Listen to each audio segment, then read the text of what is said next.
Chicos y chicas, bienvenido. All right, let's fucking start. Let's go. Dossing around.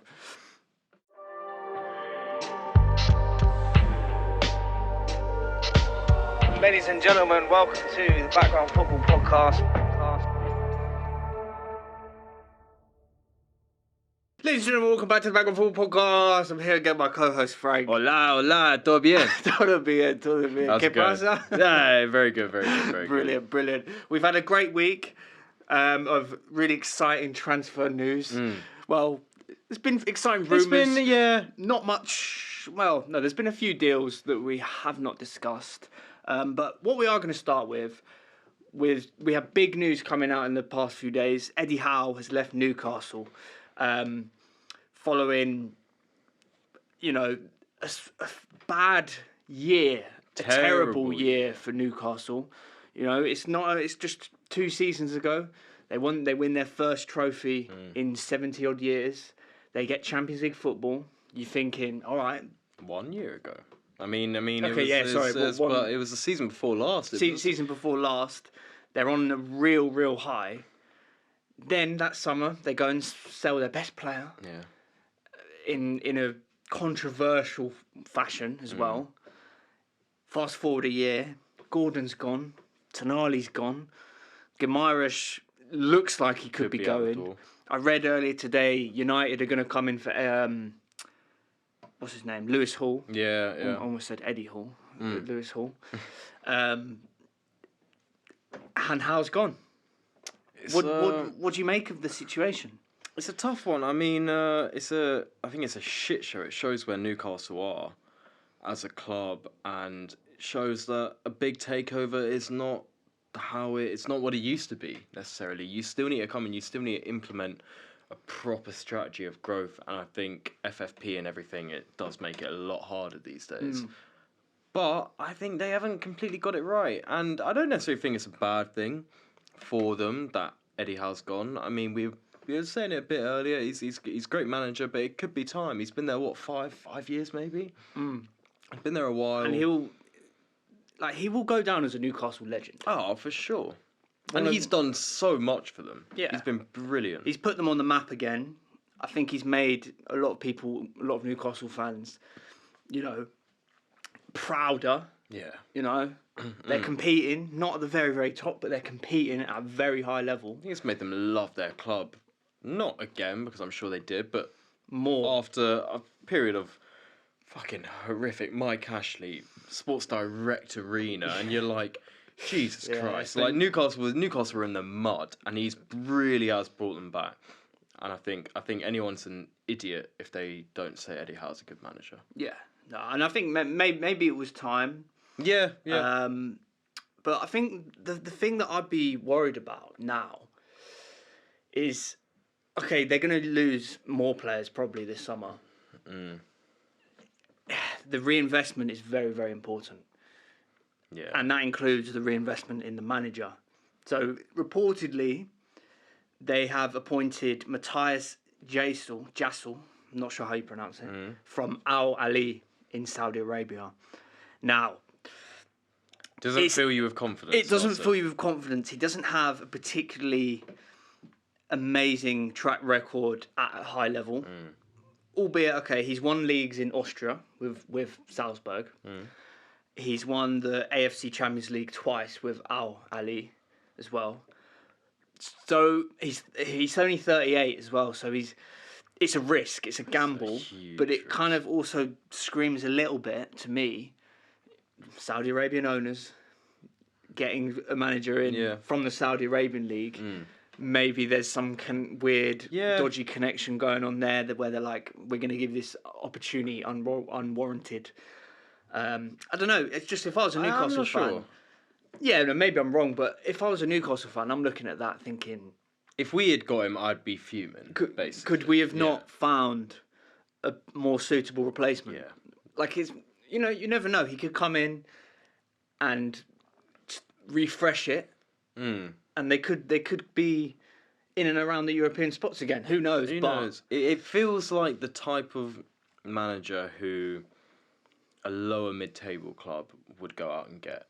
it's that sort of level. Like, you look at the managers floating about in the league, and there's so many good ones. But like, even you look at Pertzler. I mean, I hate the guy, but he's not he's decent. He's yeah. decent. He's got something about him, and like, that's Brighton. Newcastle, I don't know, should be pushing a bit more, but you never know. Either way, I think it's a big rebuild.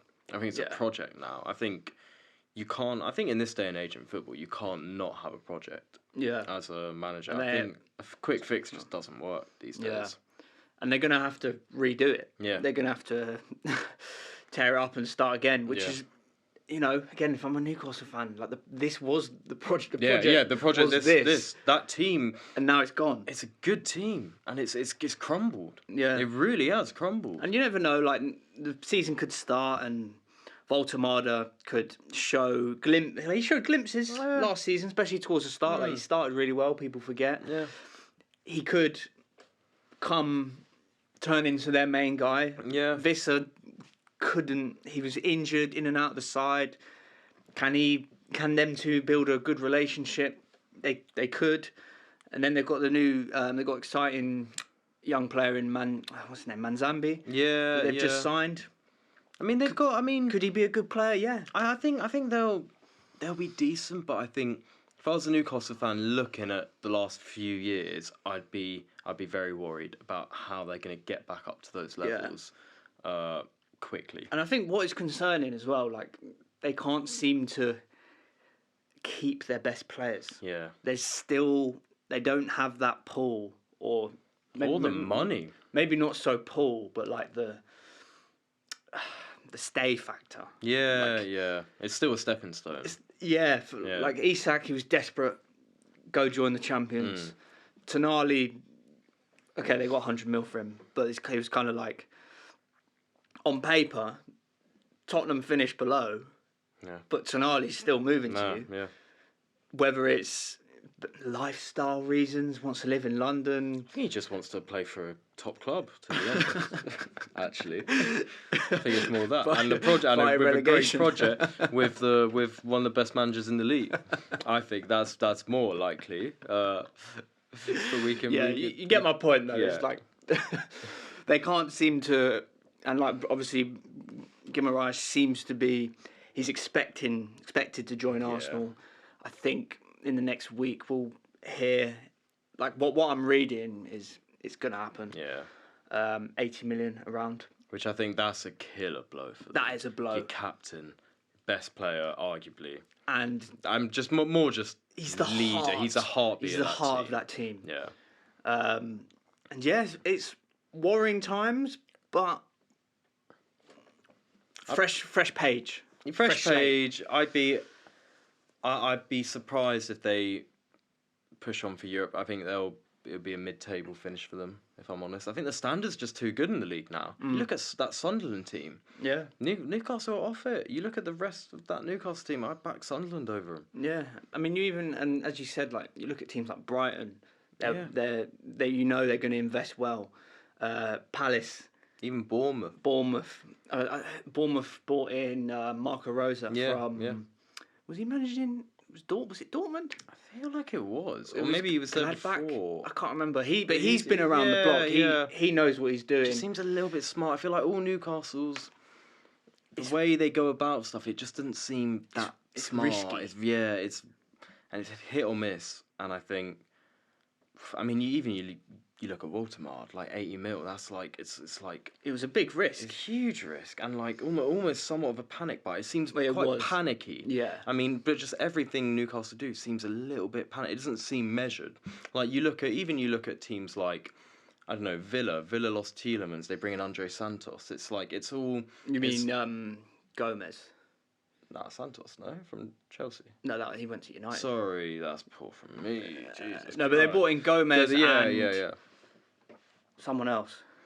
But anyway. but you know what I mean? It's like if Villa lose a player, which at times they often do, it's like they always have a smart replacement. It's not Newcastle. It's very erratic, I feel like, and it'd be interesting if they get Bergvall. It's been rumours, but I think that'd be a great signing for them personally. Yeah, but Bergvall's a good young player. Yeah. And I think you'd be wrong to sell him. I know. I really want to keep think you'd be him. wrong to I think sell he him. wants to go though. I think he wants minutes, which is fair. Yeah, and especially when you've bought in 2 midfielders. Yeah. Who looking like they will. That's going to That's be the starting midfield. Yeah. So, anyway, on to... There's a few other interesting transfers that... Rumours / done deals that I just wanted to discuss. Diamande to Forest, the centre-back from Sporting Lisbon, once touted as one of the most exciting young centre-backs. They've got him for about £40 million. He's looking like a good... Give it a few years, they're gonna ship him on for like 80 million. Also, Forest love a top centre back, don't they? You look at Murillo, Milenkovic, and now Diamande. Yeah, I don't know. I just wanted to. I think that will turn into a very good signing. It's not too much to say about it just yet, but I just wanted to speak on it briefly. John Stones has joined Inter. Yeah. On a free. Kind of just sounded hilarious. I feel like John Stones just seems like a fucking joker. He's just a top guy. I like that for him. I like that for him. You know, he's won everything. He was a bit down the pecking order at City. You know, because he was fit like the whole second half of the season, just didn't get picked. Yeah. Played like 300 minutes all season. So, you know, he's been a brilliant servant to them. One of the best players, one of the best centre backs in the modern era. Yeah, I think. And I think in the coming years, people will start to realise actually how good John Stones was. Even alone for that treble-winning season. That one performance in the Champions League final was just like stepping into midfield and just running the show. Go down in history. He's I love that. And at Inter, I don't know, he's can weirdly put his feet up a little bit, even though Inter shouldn't really feel like that. Well, it's a slower paced league. Yeah. He's not going in with loads of pressure. He's not going to play every game. But he'll turn up in a Champions League game and then we'll be like, oh fuck, John Stones.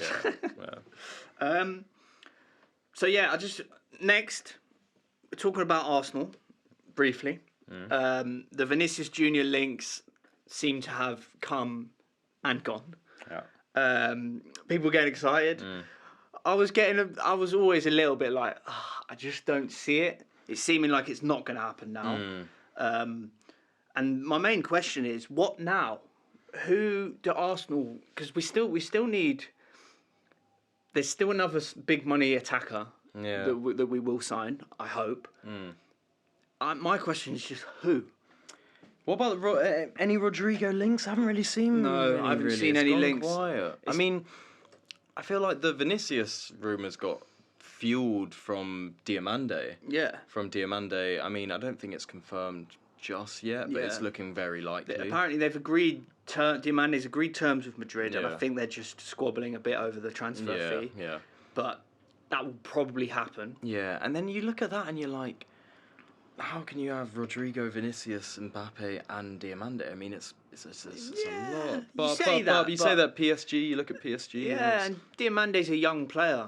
Vinicius is looking at the transfer kind of thinking, I'm not scared. No, of course. I don't think he really should but be. If I was Rodrigo, I'd be scared. Do you think? Yeah. Yeah. I mean, he's a squad. No, of course. I think he operates more on the left as well. So. Yeah, but I don't know. Bringing him for big money, it's like there's almost an expectation that he's going to play. It's I don't know. It's just. I think that somewhat fueled the rumours, and of course Vinicius and Mbappe and all that shit, and 1 year left in his contract. But but I don't know who you go after. There's not many top out there. I'm surprised you haven't been linked with Barcola. Well, you were Liverpool are now the front runners to go and get him. But I'm hearing that they're going to have to spend 150 million which euros. Is mental. And I'm kind of like, I really like Barcola. Yeah, I think he's a very good player. But when you talk about those figures, it's kind of like when you go over 100 for someone like Barcola, it's mental. I'm sorry, and that is just the market. The only nowadays. players you pay, I'd like. You're talking that money. You're talking Vinicius Junior. You're talking Mbappe. You're talking like the market's fucked. I think, especially for big attackers. I think big attackers prize. Yeah, and the Vinny one's interesting because I can see both sides of like why you'd want to leave and why you'd want to stay. You know, he's already at the biggest club in the world. He's fairly comfortable, on huge money, superstar. But the other side of it, Mourinho's come in, and there was that whole situation last year. Mourinho was the Benfica manager. Vinicius got racially abused by the Benfica player. Mourinho kind of swept it under the carpet, kind of was like, no, it didn't happen. Could there be a bit of clash there? Possibly. Yeah. I see that one a little bit less likely, just because I think Mourinho is such a good manager. I think he'll get him on side. Yeah. I reckon. But because it's two big personalities, there's a potential clash there. Yeah. There's also the fact that maybe he wants to, because he's not the superstar of Madrid, Mbappe is. Yeah. Well, I mean, yeah. You'd say. Yeah. He is a superstar, of course, but he's not the main superstar. Not anymore. Yeah. So maybe there is a world where he's like, all right, I want to go and not prove himself, but come to Arsenal, be the figurehead. Yeah. Because he would be. Because he was the guy before Mbappe came. And no, to be fair, I see the move. I think the move for him actually makes quite a lot of sense. Yeah, because really, he'll start every game. Yeah. He's going to compete for the Premier League next year. Probably going to compete for the Champions League again. He'll be the guy. He'll be the guy. And that will suddenly be... He'll be one of the faces of the Premier League. Yeah. Not just Arsenal, the Premier League. I mean, the only thing with it, I think, is does your team and the way you play have space for a guy? Yeah. That's the one question, I think. Everything aside from that, I think, is actually kind of a perfect move. You have the money. Yeah, and do we want to bring a character like Vinicius in he's got a big ego and kind of rightly so. Yeah, for sure. But, he's he's known for being a bit stroppy. Yeah. Maybe that's harsh, but no, I think but he has to deal with a lot of shit in Spain. A lot of shit. From the media, from opposition fans, the amount of times he's been racially abused in Spain is terrible. It's terrible. It's really terrible. And I'm not saying the Premier League's perfect, because it's not. But it's better. It's better. It's better on that front. Definitely better on that front. But yeah, there's not... I think we've covered... We've covered. Yeah. Be interesting how it plays out. I think most likely he'll stay. Yeah. But yeah. Sweet. Next. Chelsea have open talks, and I actually really like this. They've opened talks with Welbeck and Henderson. Yeah.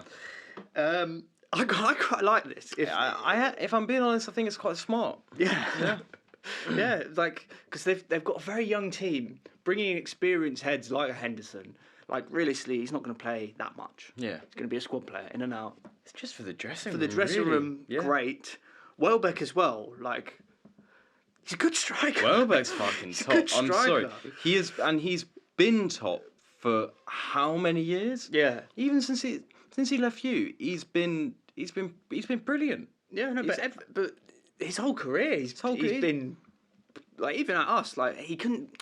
His problem at us, he couldn't really stay fit. Yeah, and to be fair, that's has been the problem sort of throughout. Yeah, but when he's on it, he's fucking brilliant. He's a handful. Yeah, and how old is he now? He's probably 35. 34, 35. Yeah. So he's getting on. You wouldn't get that much out of him. But you get a couple years, and you would not cost much. No. I think great signing, if I'm honest. Both of them. I think just for the dressing room, having those little bit older heads, because Chelsea have such a young team. Yeah. And some fucking bad young players, I feel like, knocking around, who just think they're a bit of a waste of space. Who think they're the shit, and I think they just need a little bit of humbling from experienced heads. I think that's fair. So. Yeah. City are in advanced talks with Buardi, the breakout star from the World Cup, Moroccan 18-year-old midfielder from Lille. Apparently, what I was reading is that they'll loan him back to Lille for a season, then bring him in. So, as of now, not too much to discuss, but he's a very, very exciting young player. And be a smart sign. When I saw him in the World Cup, I was like, wow. And he's a player. City know what they're doing when they sign players as well. And especially if Rodri goes to Madrid, which again is looking increasingly likely. Maybe they'll fast track it and bring him straight in. Yeah. Then suddenly you've got Buardi and Anderson. Two good options. Yeah, two good options. Rumours of Reinders potentially being on the way out as well. A few clubs linked, but interesting. I mean, be interesting how City shape up.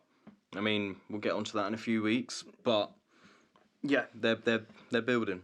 And another thing I've read just today, Everton, Leeds, and Forest eyeing up Liam Delap, who is apparently available for £40 million.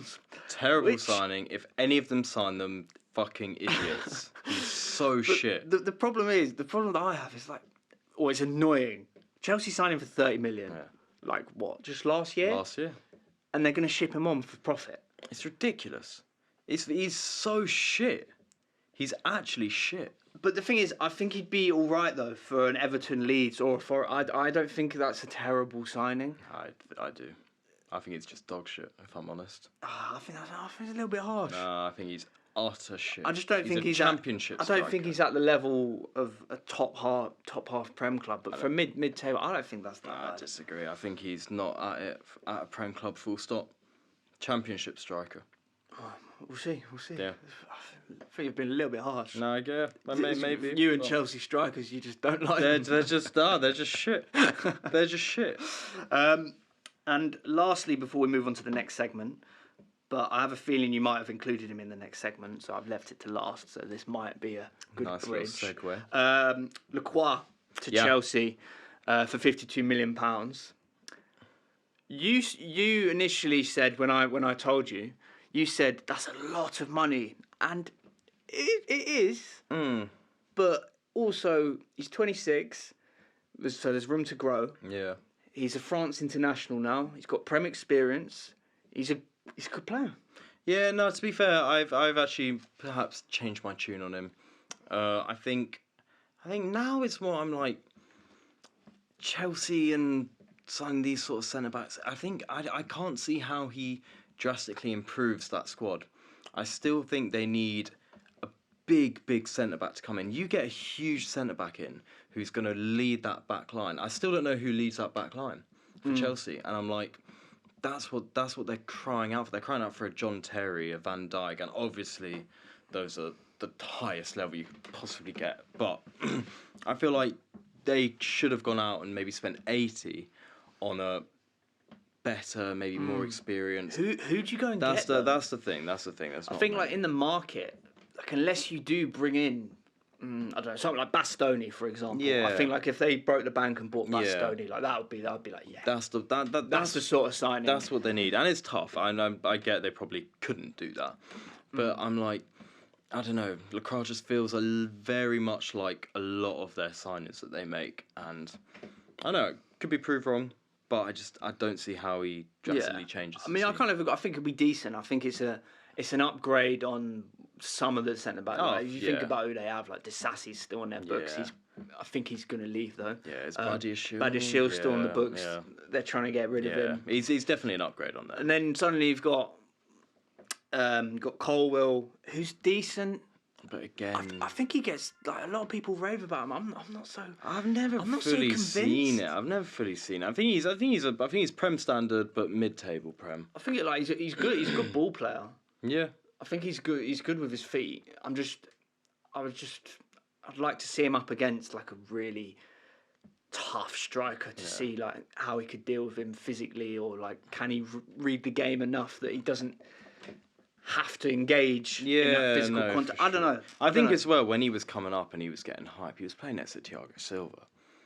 And you're just like, anyone next to Thiago Silva is going to look fucking unreal. Yeah. So, I'm not sure about Cole. Yeah. Sweet. On to the next section. So we're going to be doing Would You Rathers, Transfer Edition. Frank's got some lined up.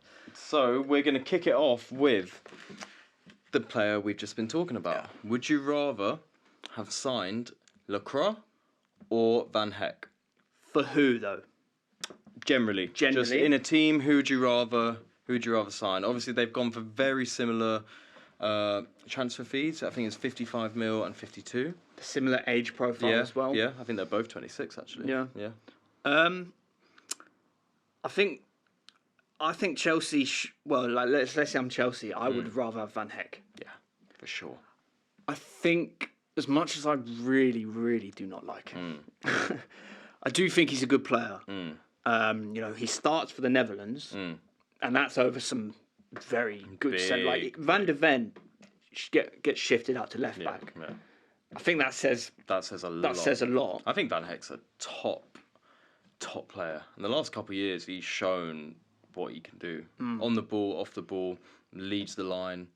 He's taken that Brighton defence and fucking owned it. Yeah, and he's vocal. He's got that edge. He's nasty. He's horrible. Fucking scumbag. And he's got Prem experience. I mean, they both have Prem experience, to be fair. I'd probably edge it to Van Heck. I think Van Heck's a good signing for you. I think he's brilliant. I'm very, very happy with him. Especially where you needed someone because of Romero's seemingly on his way out. Nothing's confirmed yet, is it? But it's probably time. Yeah. For a freshen up. For sure. And I think Van Heck is a good step. Yeah. No, I agree. And Lacroix, I mean, we've just spoken about Lacroix. Both good players, but I think Van Heck is a considerably better signing. No bias in that. No bias at all. All right, next one. Okay. On to wingers. Mentioned a couple. Would you rather have Barcola or Diamande? Oh. Now the thing is, I've only really seen Diamande in the World Cup. A bit in the World Cup, but then little clips and moments from games. I haven't seen him as consistently as I have Barcola. I know what Barcola's about. I know ish what Diamande's about. He's tricky, direct, also quite tall. He's 6'1", I think. Yeah. So, and he's young, exciting. But I mean, Barcola is young as well. Yeah, they're both. I mean, but Barcola, you probably say he's more proven. He's he's been about for a good 5 years. Yeah. And caused a lot of damage. I don't know. Both tough. Both fairly similar. I'd probably edge it if it was Arsenal, taking out transfer fees. Barcola's definitely the more sensible option. Yeah. Because Diamande hasn't played at a high level for consistently long enough. Yeah. In my head, but he is very exciting. I'm very excited.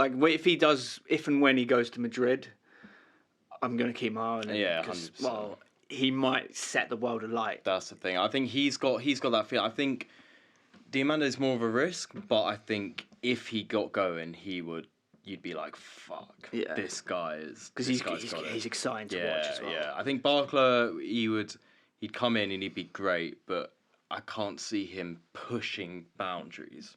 Whereas I think Diamande has the potential to. Yeah. No, I'd agree with that. I don't see Barcola, let's say he goes to Liverpool. I think he'll be a very important attacking outlet for them.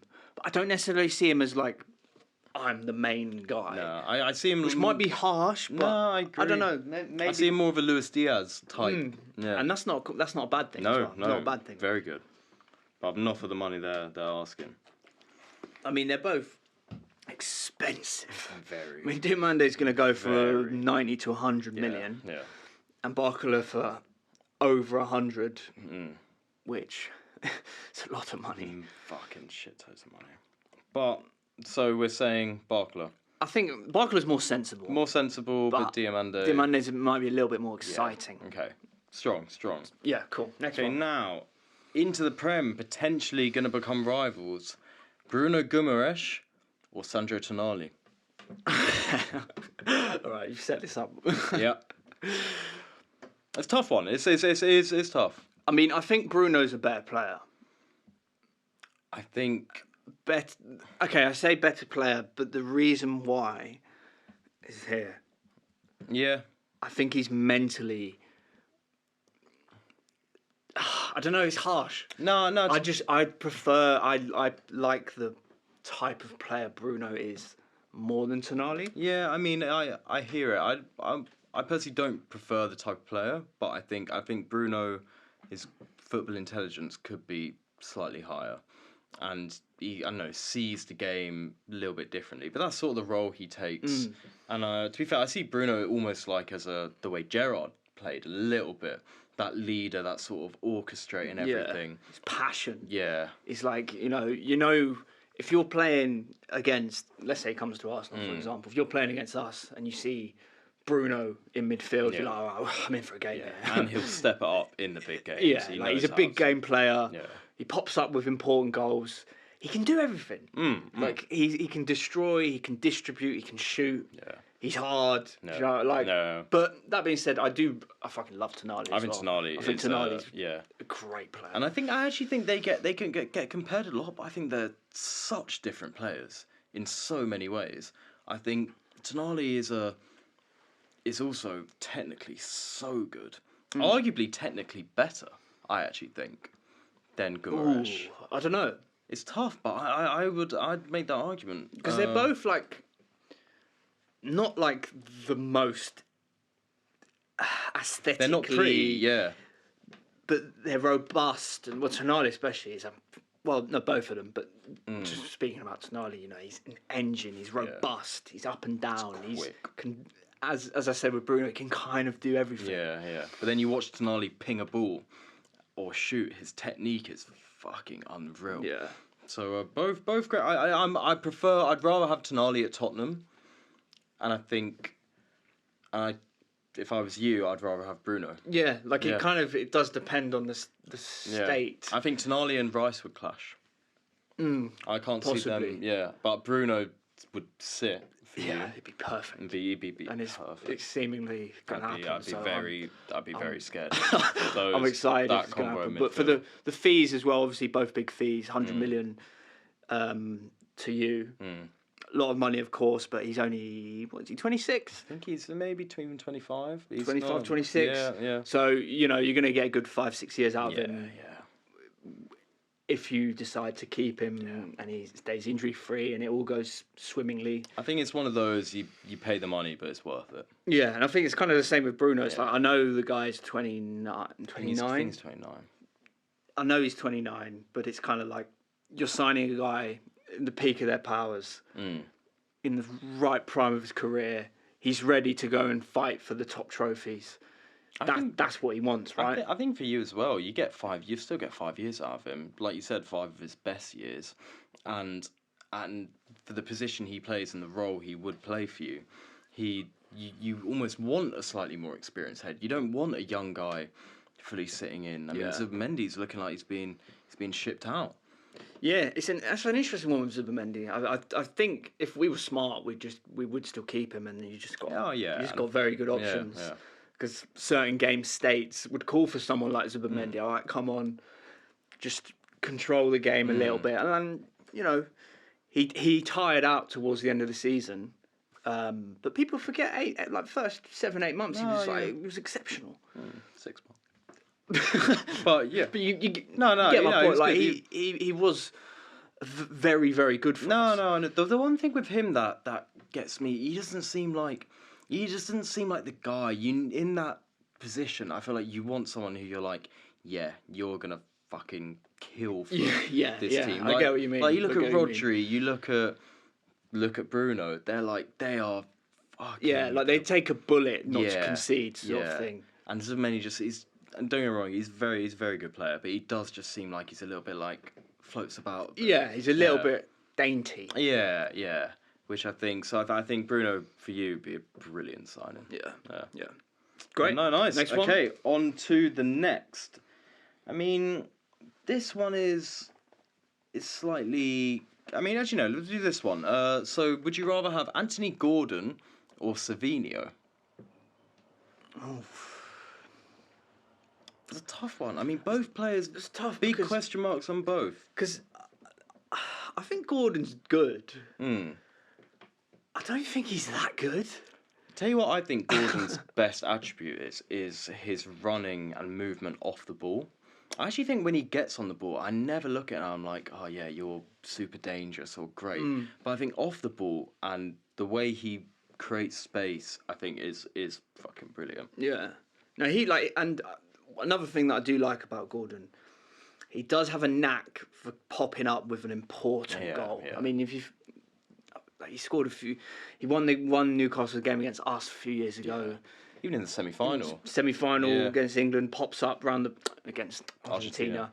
Pops up, back post, nips in, scores. Yeah. Like he does have that kind of He's moment in him. 100%. And Savinho, I felt a bit sorry for Savinho. He kind of like came to a City, started really well. I think he's played quite well all the way through, to be honest. Yeah, and I think there's a lot of room to grow with him because I feel like he's very skillful and he's kind of looks good, pleasing on the eye. It's just about, can he polish off that final end product? Can he polish off that pass, that through ball, that cross? Yeah, and big question marks. Very young, but a lot of room to grow. Yeah, because you were linked with. We still are. Still Quite strong links. Yeah, and it'd be a fairly big fee. They're talking 80. For me, like. Yeah. The same with Gordon. Gordon was 8 mil. I know. I agree. I think they're £60 million players. So 80 is pushing it a bit. I mean, it's a tough one. I actually don't know who I'd rather have. Yeah. I mean, for Arsenal, if I'm talking about Arsenal, then I'd probably edge Gordon. I don't know. I feel like Gordon's a slightly more in his peak. I think I'd edge Gordon. I probably would. He's more proven. Yeah. I think Savinho, again, has the potential to explode a little bit. Whereas Gordon, I think, has reached, not his highest level, but he's reached a certain point. I'm interested to see how he's going to do at Barca. Yeah. Like, it could be nice for him, like a new environment. You're at, like, one of the most historic football clubs in history. You don't have the English media all eyes on you, which can... that can benefit a lot of players. 100%. The Spanish media are no joke, but English players, English media is always. I think there's always something quite nice about an English player going abroad. I mean, it doesn't happen that much. Yeah, I mean, it's happening more and more though, which I like. No, 100%. You see Rashford at Barca, obviously he's not there anymore, but Gordon, you've got Jude in Madrid, Kane at Bayern, John Stones at Inter. Yeah. It's just, I don't know, it's good. It's good to see. Yeah. Nice. Next one. Sweet. We are gonna go for. I mean. This one's interesting. I mean, it's not a crazy debate, but yes. Sorry. Sorry, I'm just. Why is your screen so dark? I don't want it to be bright on here. Fuck, where was it? Sorry. This is. Right, you're slowing the podcast down. What's going on? I didn't have too many. Fuck. Do you remember what it was? No. Where did I put it? Just do another one if you can't find it. Yeah, these are fucking dodgy as shit. Okay. Mateus Fernandes or Yuri Tielemans? I mean, Tielemans is a better player. Yeah. Tielemans is a better player. Debatable. I like Fernandes. I mean, we've had this conversation. I think just maybe even off camera. Like Fernandes is like he's good, but I don't know if I saw what everyone else saw. Maybe that's just me. For the money, it's a lot. I get though he is young and he could come to fruition as a very, very good player.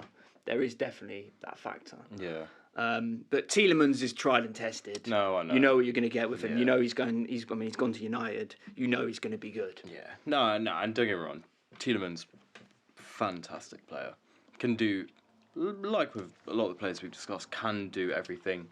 Has the ability to pop up in huge moments. Is gritty in the middle. But Fernandes, he's got something. He's shown it last year at West Ham. And I know drives the team. I think Fernandes is more on paper. If you look at his specific abilities, I think that's why the price tag is warranted. But I think if you look at his maybe impact in certain teams, you question it a bit. But he hasn't had the opportunity. Really. Yeah. Yeah. He is definitely a signing that I'm interested to see how that works. Because I think he'll be good. I'm not sure he's going to light it up straight away. I think it might take a few years for him to kind of cement himself as like, all right, I'm one of the best players in this team. Yeah. But as I said, he's only 21, so that price tag could definitely seem a lot more reasonable, a lot like better value as the years in come a couple on. years' time. And I think he will be thrown in though. I think him and Tonali. I think he should be, and I think he's going to be a key part of the way we play under De Zerbi. I think De Zerbi is going to get him regimented into playing out from the back, fucking in a specific way of beautiful football. Do you think he's going to be like? How do you think you're going to play? Do you think you're going to have Tonali and him as like a double pivot? I think so, because I can't see either of them as the sole pivot. Or do you? I mean, because I still question: do you need like a destructive CDM? Yeah, I still question that because Tonali can do that job and he can do it to a good level. Yeah, but you almost want him. You want him marauding up and down. No, I agree. And Fernandes is kind of, in my head, correct me if I'm wrong, but he is a bit more attacking. I think he's... I don't know. I'd actually say he's more attacking, but I think he's more on the... His abilities are maybe slightly more on the ball, whereas Tonali's are maybe more... Like, I think he'll take on a player more. Whereas Tonali, I feel like he won't necessarily take on a player. He'll be running up and down, he'll get lots of shots off, be pinging it about, and Fernandes will be more the dribble through and break the lines on his own accord a bit more. So I think I don't know. I think we'll go double pivot, and I think playing out from the back might go a bit more through Fernandes, and then Tonali maybe. I don't know. I'm very interested. Then you've got Porro. Last season came inside a lot. So I don't know if that will change or if he'll stay more wide, if he'll still come in and then kind of sit into that CDM sort of role. Don't know. Interesting. But I love the signing. Yeah. But I agree. 85 million's a lot of money. Yeah. So final, Tielemans or Fernandes? Tried and tested to Tielemans or young, exciting Fernandes. You got to decide. I mean, if I was signing one of them for Arsenal to win now, it's Tielemans. Okay, interesting. For you, for Arsenal, and for United, Tielemans. Interesting. Yeah, probably for United as well, but for Tottenham, I still think Tielemans would be. I think he'd be great for you. No, you would. I don't know. I just think he's. I think he's a great player. No. So do I. He's a leader as well. Yeah, and he's kind of just. He's such a good passer, but he's also robust. Yeah. He's not the quickest at covering ground, but you almost don't need him to. Nah, you don't. I mean, as long as you've got players around him that can do that job. Yeah, and that's why, because they have signed him at 30, I'm kind of like, I don't really question it, because he could probably do the same role until he's 35. Yeah, exactly. He's never been. I remember him at Anderlecht, and he was a wonder kid at Anderlecht. Wonder kid at Anderlecht, but he never played anywhere near the sort of Kante role. He was always dictating. And even at Villa, he always had, either John McGinn or Camara or Onana. They're the legs. And then he can get into these pockets outside the box, and you don't want Tielemans to shoot. No. you don't want him to have a crack. Or even pick a little pass. That's gonna open it up. Yeah. But I think that's my final verdict. Okay, but that's not. I'm not trying to shit on Fernandes. No, of course. Because I do think it will be a good signing. I'm just not convinced it will be bang straight away, which I think is kind of fair. No, and that's not just me saying it because it's Tom. No, that's all right. That's all right. I will take Fernandes. Of course. Of course. Yeah. All right. And that's all we've got. That's all we've got. I think That's perfect. Yeah. We'll wrap it up there then. Yeah. Yeah, thank you guys so much for watching as always. Appreciate all the love and support that you show. Yeah. So much. Sock people, please come back. So yeah, please like the video. Give us your thoughts in the comments. Subscribe to the channel as well if you haven't. And yeah, we will see you next time. Ladies and gentlemen, thanks for watching the Background Football Podcast.